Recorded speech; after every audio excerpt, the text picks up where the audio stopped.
Imagine the scene. An old, dusty New York City courtroom in 1735. The audience leans forward to hear a soft-spoken lawyer argue for his client. On one side of the room sits New York's colonial governor, William Crosby. On the other sits a poor print shop owner named Peter Singer. The gravity of the situation is clear to everyone present, yet no one there could know that the jury would be deciding what would be one of the most important court cases in all of American history, a case that some 40 years later would help spark the Revolution. You see, because our Revolution was unlike any other war that came before it. It wasn't a war simply over land or king's honor or revenge. It was a war over ideals and principles, and ideas that could change the world. And the way that those ideas spread from the minds of men like John Adams and Thomas Jefferson to the bakers and the blacksmiths of the colonies was through the rambunctious, unapologetic, often profane colonial newspapers. Newspapers that were far freer than any other in the world. Freedom of the press was crucial to America on the verge of revolution. And newspapers back then could make even the most belligerent BuzzFeed article seem respectful and tame by comparison. In his book, Infamous Scribblers, Eric Burns described this as a press who berated, exaggerated, and libeled, specialized in foul-mouthed impertinence, had no qualms about accusing others of blasphemy, and on many times would accuse editors of rival newspapers of being traitors, demagogues, and madmen. In one case, saying that a man should not be spat upon in the street because it would be a waste of good saliva. Unquote. And that press, that gloriously rowdy press, was able to thrive because of the hard work and bravery of Peter Singer and the men who stood by him that fateful day in 1735. It all began a few years earlier when Governor Crosby first set foot on American soil. Now, at the time, most governors were only really in it for the money, but Crosby abused his position in especially egregious ways, using it to line his own pockets. He made enemies, and some of those enemies decided to fight back. One such man was James Alexander, a prominent lawyer in New York City who, along with other prominent men, devised a plan. They would create a newspaper that would call out what the governor was doing. The only problem was they needed a printer who was brave enough to actually publish it. And they found that man in Peter Singer, and the New York Weekly Journal was born. Now, at the time, there were only 8 colonial newspapers, and by modern standards, they were, well, boring. The news they would report would often be weeks old and rarely controversial. Nevertheless, those in power were skeptical, and for an editor, imprisonment was simply a risk of doing business. But it was clear from the beginning that the journal was not out to pull any punches. Consider this excerpt. A governor turned rogue does 1,000 things for which a lesser rogue should deserve a halter, unquote. Reporting like this made the journal wildly popular. And over the coming months, the governor became increasingly frustrated, attempting to have Singer brought up on charges multiple times, but every instance a grand jury failed to indict him. Eventually, his patience wore thin, though, and he had Singer unlawfully arrested for the crime of libel. Now, in U.S. law for today, for a statement to be considered libelous, it must be both untrue and damaging to somebody's reputation. However, in English common law, it didn't matter if what you were saying were the truth or not. It only mattered whether it hurt somebody's reputation. And the journal aimed to do that. Immediately, James Alexander sprung to the defense of his friend, and the governor responded by having him disbarred. Things looked grim. And as the date for the trial approached, the conviction of Singer was all but certain. However, at the 11th hour, help came from Philadelphia. Andrew Hamilton, friend of James Alexander and by far the most famous lawyer in all the colonies, stepped in to represent Singer. However, he didn't argue that Singer was innocent. Instead, he argued that the law itself was wrong, and that you should be able to call out injustice and proclaim the truth.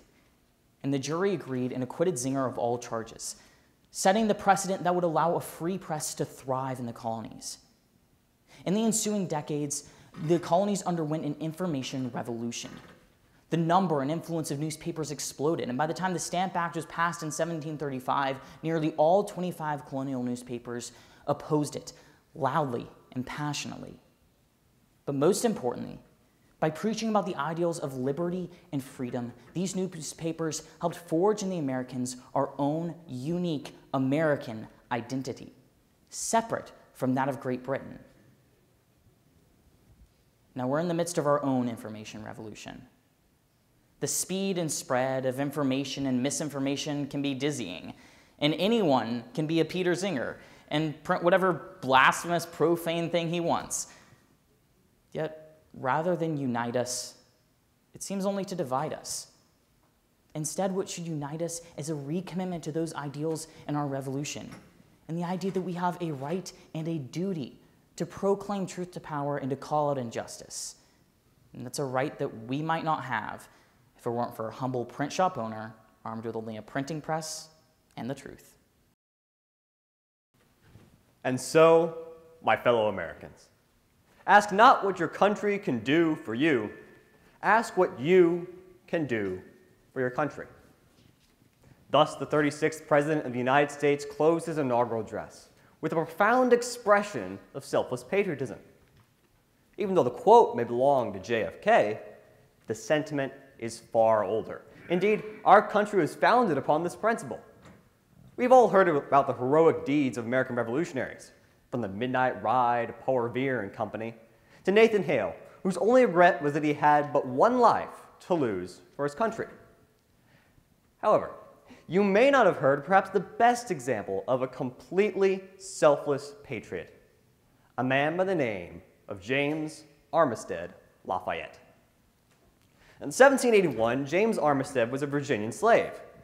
It was commonplace during the Revolutionary War for a master to compel his slave to go and fight in his place.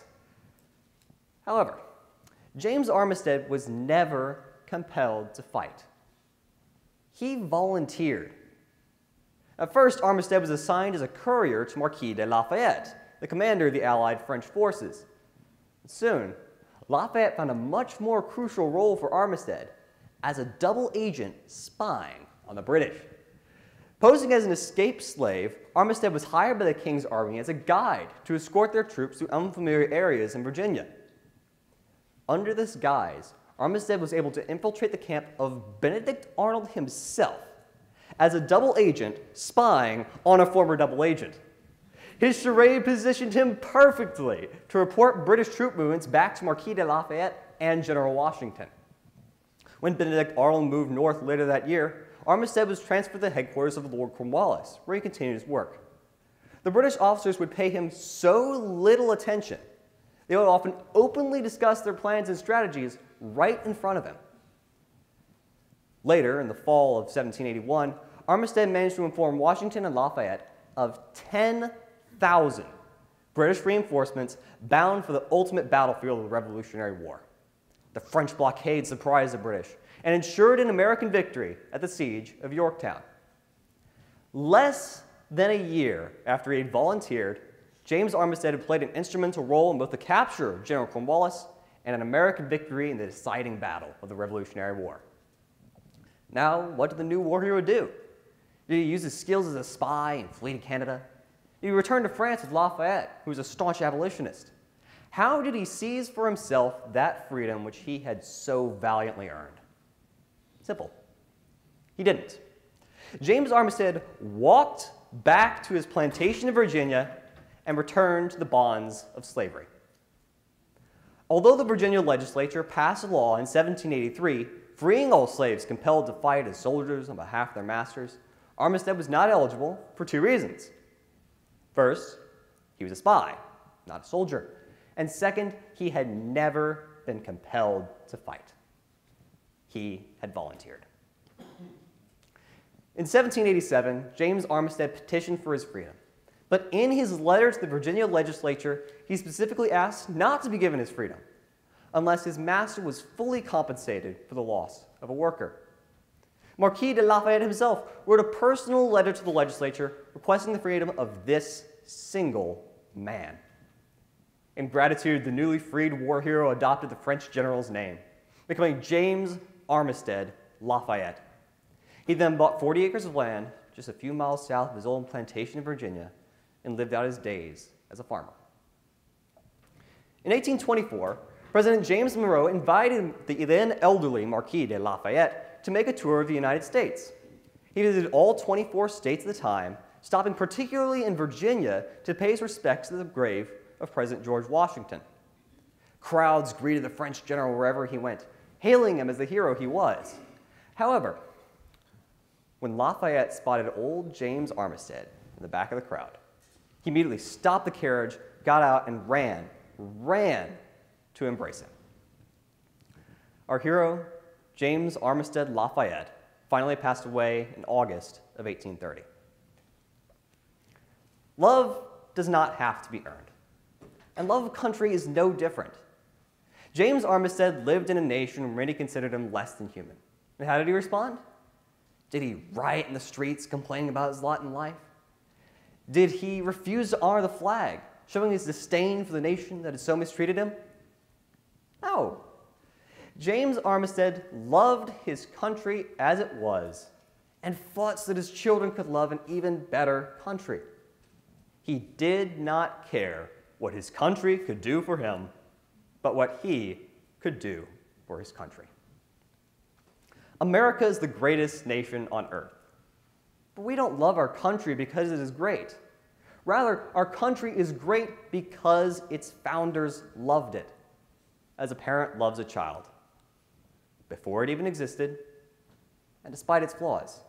They fought not for the place America, but for the idea of America and what it could be when fully realized. Nothing less could have made America what it is today, and nothing less will make an even greater America tomorrow. May God bless America. In many situations, it comes down to one person to save the day. The American Revolution is no exception. Whether it's a midnight ride to cast a tie-breaking vote, or personally funding troops with needed equipment, one's character and work ethic will show through the centuries. One such influential yet unsung patriot was Caesar Rodney. Caesar Rodney was born near Dover, Delaware on October 7, 1728.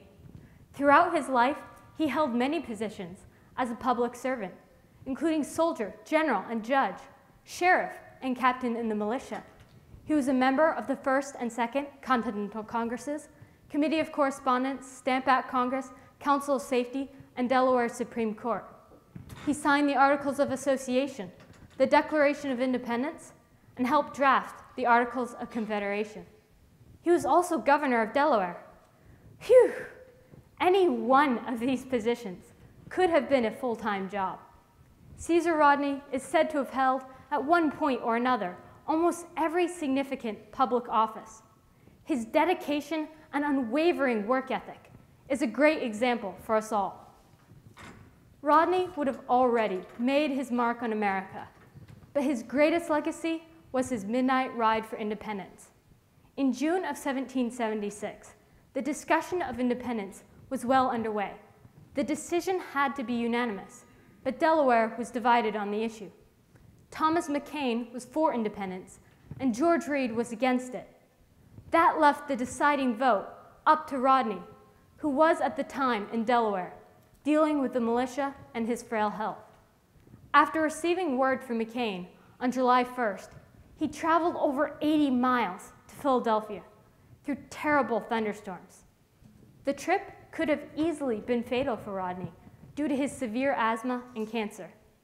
Thankfully, he arrived at Independence Hall just in time to cast his vote for independence. If it wasn't for Rodney, the Declaration wouldn't have been accepted at that meeting. If our independence wasn't declared at that point, it is fair to ask if it ever would have been. How much easier would it have been for him to have stayed in Delaware and missed the vote? Or for him to say, "They don't need me, they'll figure it out"? If he had even waited till the morning to leave, he would have missed the vote by a day, and we would be paying the consequences 242 years later. But instead, without regard to personal health and safety, he put his country, our country, first. Rodney had suffered from disfiguring facial cancer and severe asthma. The cancer could have been removed in England, but because he had devoted his life to the new nation, they would have sooner removed his head than removed the cancer. Sadly, Rodney never saw the end of the war for which he sacrificed so much. Caesar Rodney died in June of 1782. Rodney was able to make a huge impact on Delaware and this country, despite many obstacles. Like Thomas Jefferson said, nothing can stop the man with the right mental attitude from achieving his goals. Nothing on earth can help the man with the wrong mental attitude. Maybe that is part of the problem today. People have the wrong mental attitude. They think that society owes them everything, when in fact, it owes us nothing. We have to work to make a living. We have to work to get ahead. And we have to work to preserve our freedoms. Charles A. Goodrich wrote in his 1831 book, The Lives of the Signers of the Declaration, "It would be unnecessary, were it in our power, to add anything further on the character of Mr. Rodney. He was a man of great integrity and of pure patriotic feeling. He delighted, when necessary, to sacrifice his private interests for the public good." That is what we need today, men to whose character we have nothing to add. But sadly, somehow, Rodney is remembered only on a few memorials in Delaware, in the 1999 Delaware State Quarter, and in the minds of a few patriotic people, which of course includes all of us. We have no idea what this country will be like 242 years from now, and what our effect will be. But in this country, we have the privilege to exercise our vote and so influence history. All it takes is one vote to make the difference. One of the lessons men like Caesar Rodney leave us is to do everything we do, no matter what it is, wholeheartedly. In our home, in our job, and in our protection of the American way, our character and our perseverance will show. What we do today in our stand for freedom may end up making the difference between our great-grandchildren being Americans or citizens of some new nation. After all, freedom is only ever one generation from being lost. Let our generation do everything we can to preserve it.